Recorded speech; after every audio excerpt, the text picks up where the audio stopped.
This is very important what we're about to talk about, okay? So this is the base of this class, okay? This letter right here is the base, the reason for this class, 1000%, okay? So, about these letters too, so Jesus had John, after he died, John got exiled to an island, and John wrote Revelations, right? He wrote everything that Jesus told him to write. Like he basically had a near-death experience, and during that near-death experience, Jesus talked to him, told him a bunch of things about this life, the next life, in the beginning, a lot of things, told him a lot, and he wrote it all down in Revelations, and for a lot of people, it's the scariest book in the world, okay? But it don't have to be scary, and it's not, and we're gonna talk about a lot of it, okay? So, Revelation 3:14-22, this is the first letter, so in order, actually this is the last letter. This is important to understand that this letter right here is one of 7 letters, and this first letter is about trusting God, 1000%, okay? This first letter is about trusting God. I'm gonna read it to you, and we're gonna talk about it. Actually, I'm gonna break it down. So every letter he writes, understand that the beginning is, he says who is from. So Jesus says who he is to you when you are in this stage with him, okay? So I'm gonna say who he is to you right now and trust in God. So he says, write this letter to the angel of the church in Laodicea. This is the message from the one who is the Amen, the faithful and true witness, the beginning of God's new creation, okay? So that's something to understand, is that when you trust God, when you first get to trust God, one of the first things you do is you get baptized. You're like, okay, I'm ready for my new life, okay? He's the beginning of new creation, all right? So, keep talking. Every letter, especially these first 3 we're going to talk about, he has a complaint against you.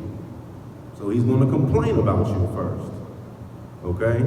And then he's going to say more about your battle in this stage. So your battle with trusting God. And then he's going to tell you the answer. And then lastly, he's going to tell you what he's going to give you for being victorious in that stage with him, okay? So I'm going to read it. Write this letter to the angel of the church in Laodicea. This is the message from the one who is the Amen, the faithful and true witness, the beginning of God's new creation. So that's who it's from, right? I know all things you do, that you are neither hot nor cold. I wish that you were one or the other, but since you are like lukewarm water, neither hot nor cold, I will spit you out of my mouth. You say, I am rich, I have everything I want, I don't need a thing. And you don't realize that you are wretched, miserable, poor, and blind, and naked. So that's his complaint against you. That's his complaint. He says that you're indifferent. He says you're neither hot nor cold. You are like lukewarm water, so I'm going to spit you out. Understand that with trusting God, you cannot be indifferent in this life. You either believe in Jesus Christ 1000%, or you don't, for real. So understand that that's something about trusting God. This is very important to understand. You cannot be indifferent. Indifference is not faith. To say that, so this is something that we're indifferent. Let me just give you an example of indifference. Indifference is saying that God, just because we learn, indifference is saying that God of Christianity is the same God of Islam, is the same God of Hinduism, and they're all the same. It just depends on what area you live in. That is indifference. That's not the truth. Jesus Christ said the Son knows the Father, and those to whom he's revealed himself to. So understand that there is no other God if it's not through Jesus Christ. It's not real. So understand that that's something in your life that you cannot be indifferent. Indifference is not good. Okay? You have to choose a side. He literally said, I wish you were hot or cold. I wish you were hot for me or cold. I wish you were one or the other. But since you want to stay down the middle, I will spit you out. Okay? So then he says, you say I'm rich, I have everything I want, I don't need a thing. And you don't realize that you're wretched, miserable, poor, and blind, and naked. And oftentimes, understand this, when a lot of people fall, and before they come to Jesus Christ, they believe that they have everything they need, they're fine. Like all of us go through periods of went through a period of our life where we thought that we did not need Jesus in our lives. We all went through that. That I thought I had everything I need. I'm rich, I'm good, I got this, I got that. I got money coming my way. I can make my own peace in this world. I got alcohol, I got whatever it is. You know what I'm saying? I don't need, what is this? What do I need Jesus Christ for? But understand that that's what he's saying to you, is that that's what you think about yourself. But you have to learn to trust God and understand that you're actually naked and you're wretched and you're miserable and you're poor and you're blind. And that's something that he puts you through though, because Jesus Christ says that his power works best in weakness. So it's not until you are weak and you understand that you don't have anything for real, that he can come into your life and say that I'm everything for you. Okay? And so he says, so now he gives his advice, right? I told you he's going to say who it's from, he's going to complain about you, and now he's going to tell you this is what I advise you to do now, okay?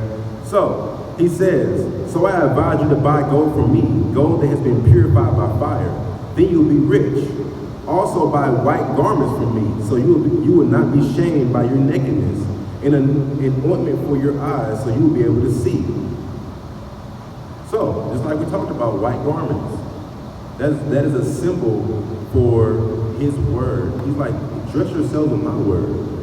Your words have failed you enough. They have not gotten you anywhere. They have not made your life perfect. You don't have perfect peace using your words. I want you to think about it. You get in arguments, you get in situations, and if you have not used Jesus Christ's language so far, you understand how much you really don't know how situations are going to go when you use your own words. And he's like, you have everything you need. You think you have every word. You think all your words work.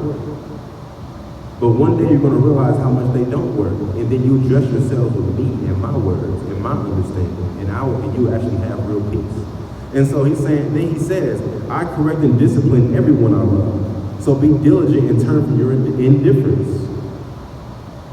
I correct and discipline everyone I love. So be diligent and turn from your indifference. And then he says, look, I stand at the door and knock. If you hear my voice and open the door, I will come in and we'll share a meal together as friends. Those who are victorious will sit with me on my throne, just as I was victorious and sat with my Father on his throne. Anyone with ears to hear must listen to the Spirit and understand what he is saying to the churches. So understand, like I said, he's going to tell you what you gain in your next life when you're victorious. This is not so much of a shot in the wind. Jesus Christ is the truth, the way, and the life. He did not come here and leave you blind in this life. And so understand that a lot of things that he did too were symbols for what he's saying right now. He says, buy ointment for your eyes. Understand that's something that Jesus did. He walked around healing the blind. That was a symbol for he wants to open your eyes to what real life is for real. Real life, y'all think that real life is, this is a type A, type B, type C personality. There's a split personality and there's this and all this. No, that's not true. Real life is understanding there's light and there's darkness for real. That's real life and understanding there's two types of people in this world, light and darkness. That's it. But that comes when you trust God. And so understand that this is the base of this class for real. And that's the reason for this class being called Trusting God, because this is a very important to understand that trusting God is your first step with your relationship with God. You cannot have a relationship with God until you trust him. It's impossible. Can I have a relationship with somebody I don't trust? Are you going to marry somebody off the back when you meet them day one, you don't trust them? No, you're not. If you don't trust somebody, you're not going to deal with them. So understand. That's your first step in your relationship, is learning to trust God. And that's the reason for this class, is we have to learn to trust God.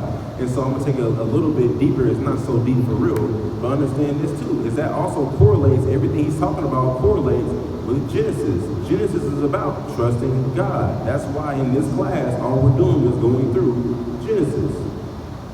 Adam and Eve was about not trusting God. Noah was about trusting God. Abraham was about trusting God. Joseph was about trusting God.